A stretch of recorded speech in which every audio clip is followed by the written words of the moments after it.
Isang sikat na aktor sa China, minahal ng milyon-milyong tagahanga dahil sa kanyang talento at kabaitan.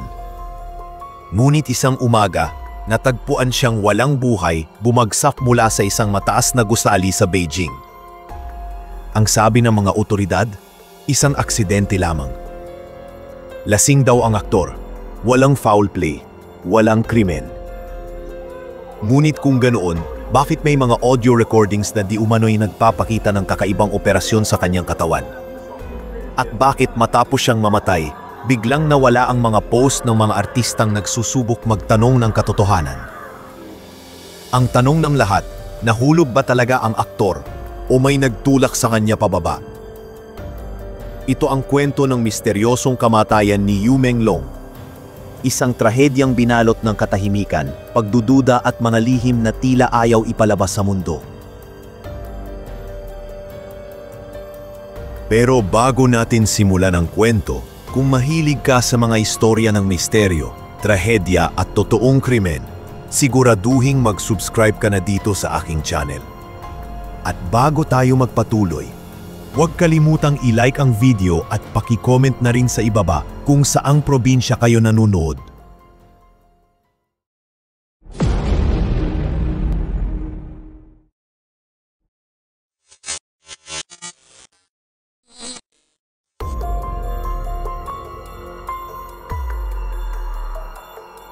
Si Yu Menglong, o kilala rin bilang Alan Yu, ay ipinanganak noong June 15, 1988 sa Urumqi, Xinjiang, China.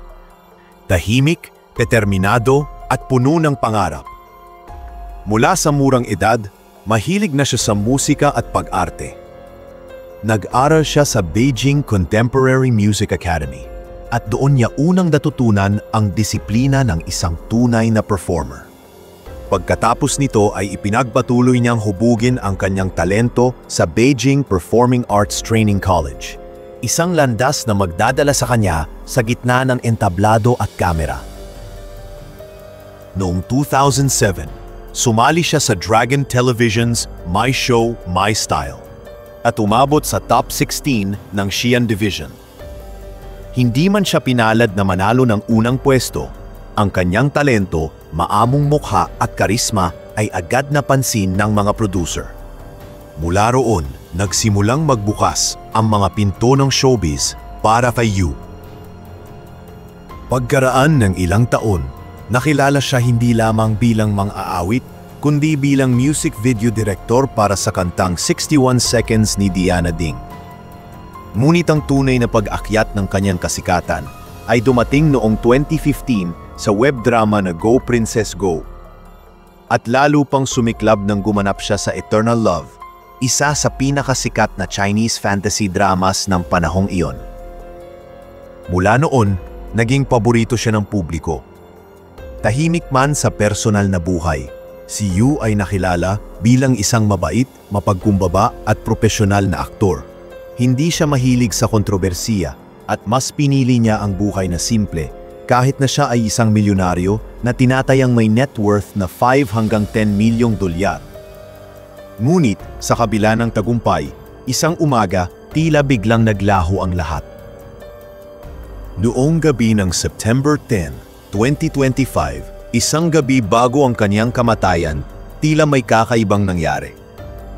Sa mataas na palapag ng isang luxury apartment sa Chaoyang District, Beijing, ay naganap ang isang pribadong salo-salo.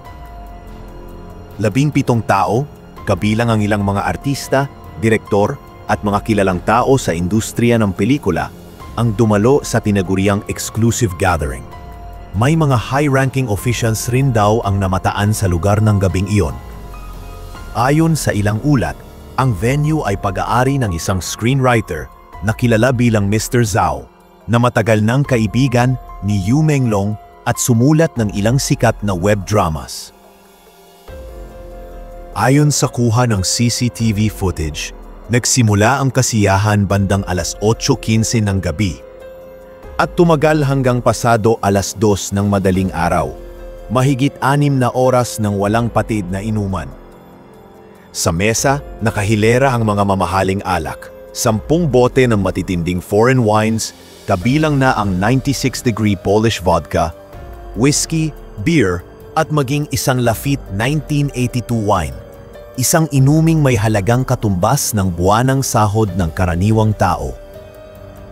Ngunit habang nagiging masaya ang ilan, unti-unti namang nagiging mapanganib ang gabi para kay Yu Menglong. Ayon sa ilang saksi, pinilit siyang uminom hanggang sa halos hindi na siya makatayo. Kinabukasan, September 11, bandang alas 5 ng umaga, isang malakas na tunog ang gumising sa mga residente ng Sunshine Upper East Residential Complex. Isang kalabog mula sa ikalimang palapag, isang tunog ng pagbagsak na hindi kailanman malilimutan ng mga nakarinig. Sa ibaba ng building, isang lalaki ang natagpuang nakahandusay. Natuklasan ang katawan ng may isang babae ang sakto namang napadaan sa lugar na binagsakan kasama ang alaga nitong aso. Bigla raw nag-react ang alagang aso na tila may naaamoy na kakaiba, at nang lapitan ng babae ang pinanggagalingan ng amoy, nakita niya ang isang lalaki, duguan, nakahiga at hindi na gumagalaw. May dugo rin na lumalabas sa bibig ng lalaki. Ang katahimikan ng umagang iyon ay napalitan ng hilakbot at kaba. Agad rin namang naglapitan ang mga tao sa paligid, kabilang ang ilan sa mga empleyado ng residential complex. Isang empleyado ng property management ang nagkumpirma na may taong nahulog mula sa Building 18. At mula sa itaas ay bumaba ang isang lalaki na tila kakilala ng biktima, at agad niyang tinakpan ng isang piraso ng damit ang mukha nito. Ayon sa mga saksi, kakaiba ang inasal ng lalaking ito. Hindi niya sinubukang alamin kung humihinga pa ito. Hindi rin siya agad tumawag ng pulis. Bagkus parang alam na niya na tapos na ang lahat, na patay na ang lalaking nahulog. Nang dumating ang mga otoridad, nakumpirma na ang biktima ay walang iba kundi si Yu Menglong, edad 37. Ayon sa ulat ng pulisya, si Yu ay lasing nang mangyari ang insidente. Wala raw palatandaan ng foul play. Wala raw krimen. Agad na isinara ang kaso bilang isang accidental fall. Makalipas ang ilang oras, pagsapit ng tanghali, malinis na ang lugar ng pinagbagsakan. Wala ni isang bakas ng crime scene tape, parang walang nangyari. Ang tanging naiwan ay mga tanong. Ayon sa Yangtze Evening News, pag-akyat ng mga mamamahayag sa gusali, napansin nila ang sirang window safety net mula sa unit ni Yu. Ang safety net na ito na gawa sa metal ay sinasabing napakahirap tanggalin kahit pa isang malakas na tao ang sumubok. Ngunit sa lagay ng itsura ng net sa bintana ng unit ni Yu ay parang maayos at pantay itong naputol, tila hindi basta pinunit o pinuwersa. Kaya nagsimula ang mga agam-agam. Para sa mga tagahanga at ilang tao na malapit sa aktor, hindi ganoon kasimple ang lahat at hindi madaling paniwalaan ang konklusyon sa nangyari sa aktor. Kilala si Yu bilang tahimik, disiplinado at bihirang uminom. Paano mangyayari na bigla na lamang siyang mahuhulog mula sa gusali? At higit sa lahat, bakit tila napakabilis ng imbestigasyon? Nang sumiklab ang balita ng kanyang pagkamatay, agad na bumuhos ang mga talong sa social media. May mga netizen na nagbigay ng logical analysis. Kung lasing si Yu, paano niya nagawang tanggalin ang metal safety net ng bintana na halos imposibleng galawin kahit ng isang malakas na tao? At kung nilabas nga niya ang bandang itaas ng kanyang katawan sa bintana para magpahangin, bakit sobrang linis at pantay ng pagkasira ng net na parang ginamitan ng kagamitan at hindi ng kamay? Dagdag pa, may mga detalye rin hinggil sa napansin sa bintana.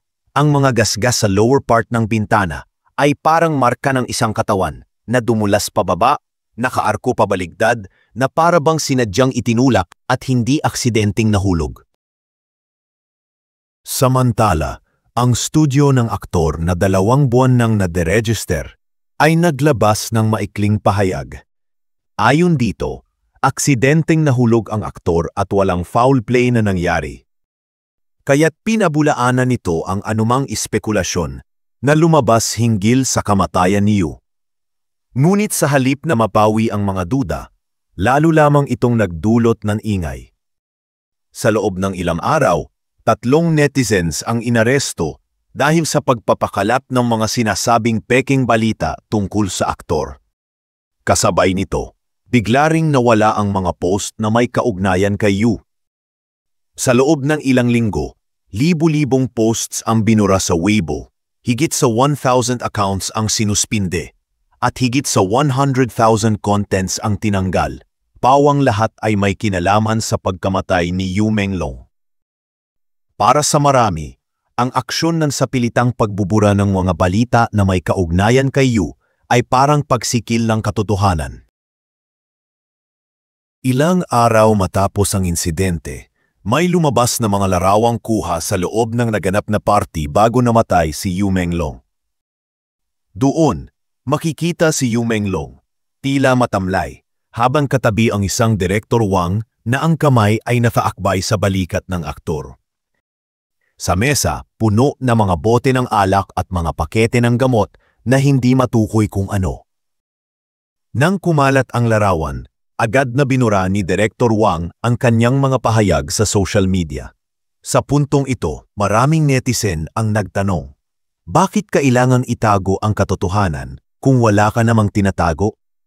Samantala, lumabas ang isang nakakagulat na detalye tungkol sa manager ni Yu na si Manager Yu. Ayon sa phone records, 3 beses siyang tumanggap ng tawag mula sa isang hindi kilalang numero, ilang oras bago ang insidente ng pagkamatay ng aktor. Ang unang tawag, 1:15 ng madaling araw, na tumagal ng 27 segundo.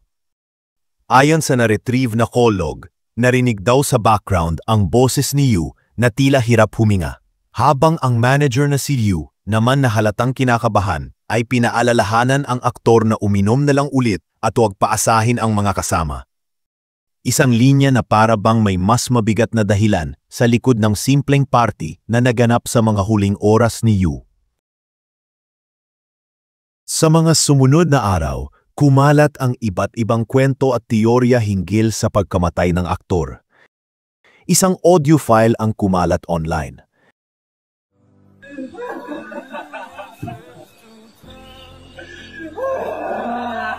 Sa recording na iyon, naririnig ang tinig ng mga taong tila nagsasagawa ng isang operasyon sa katawan ni Yu Menglong.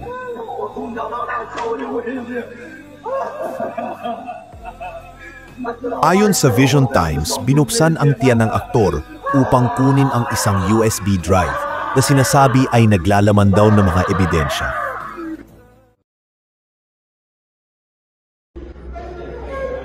Kasabay nito, isang video pa raw ang lumabas, nakuhanan di umano mula sa peephole ng isang kapitbahay na nagpapakita ng mga kakaibang kilos ng ilang mga tao sa unit nito noong gabing nahulog si Yu.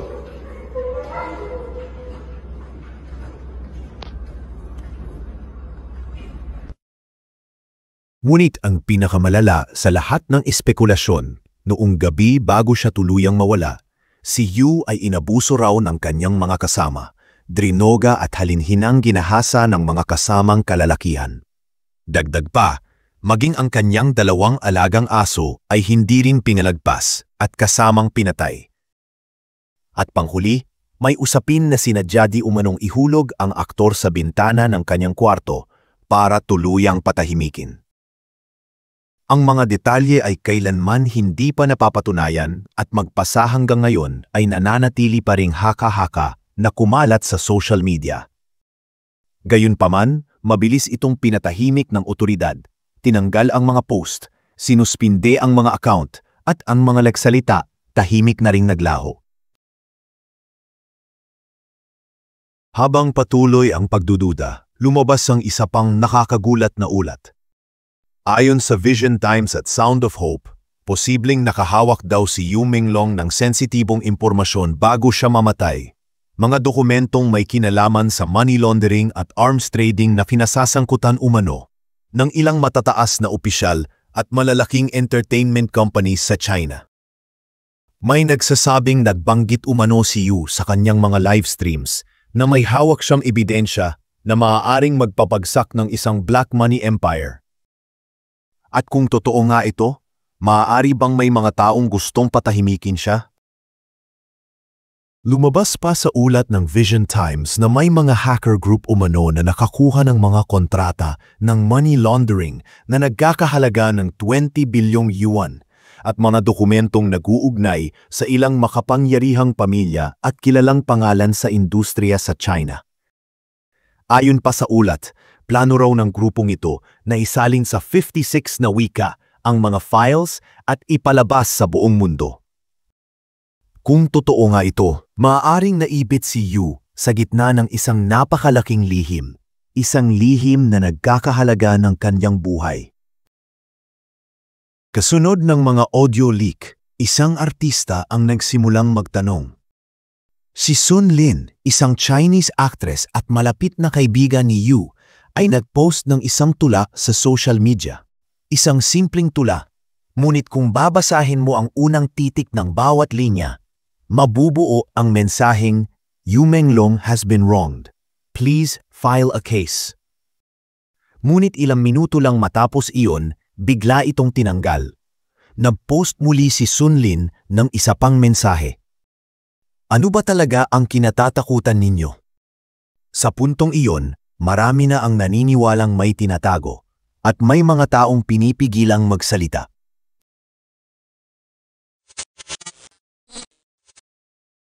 Noong September 25, lumabas umano ang isang bukas na liham na isinulat ng ina ni Yu Menglong. Sa liham, sinabi niya na ang kanyang anak ay hindi aksidenteng namatay, na may naghangad sa kanya ng masama at may tinatago ang mga taong dapat magsabi ng totoo. Ngunit gaya ng mga naunang post, nawala rin ito matapos ang ilang oras. Walang opisyal na kumpirmasyon kung tunay nga itong galing sa ina ni Yu. Ngunit para sa mga tagahanga, sapat na ito upang tuluyang mabuo ang duda. May nangyaring mas malalim kaysa sa sinasabing aksidente. Pagkaraan ng kanyang kamatayan, ilang proyekto at mga palabas na pinagbidahan ni Yu ay biglang inalis sa mga streaming platforms. Ang mga promotional materials ng aktor at mga artistang nasangkot sa gabi ng insidente, tulad ni Fan Shiki, ay agad ding tinanggal. May mga nanawagan ng boycott habang ang iba naman ay nagpatuloy sa katahimikan. Habang ang publiko ay nabalot ng kalituhan, ang mga awtoridad ay patuloy na iginiit. Walang foul play na nangyari. Ito ay isang aksidente lamang. Sa gitna ng lahat, nanatiling malabo ang sagot. Bakit biglang deregistered ang studio ni Yu 2 buwan bago siya mamatay? Bakit may mga nawawalang ebidensya? At higit sa lahat, ano nga ba ang laman ng USB na yon?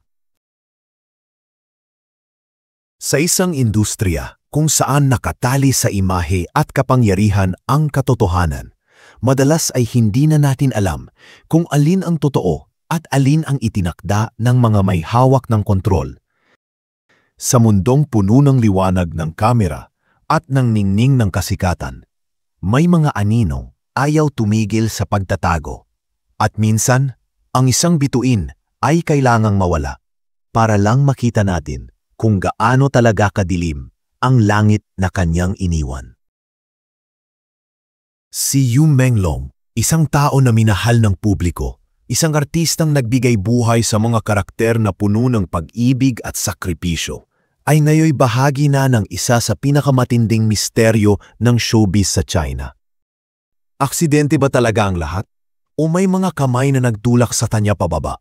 Isang mensahe na kailanman ay hindi niya nakuhang maiparating. Hanggang ngayon, nananatiling tahimik ang mga sagot. At sa katahimikang iyon, ang pangalan ni Yu Menglong ay patuloy na bumubulong ng hustisya, ng katotohanan, at ng mga lihim na hindi kailanman na ipakita sa liwanag.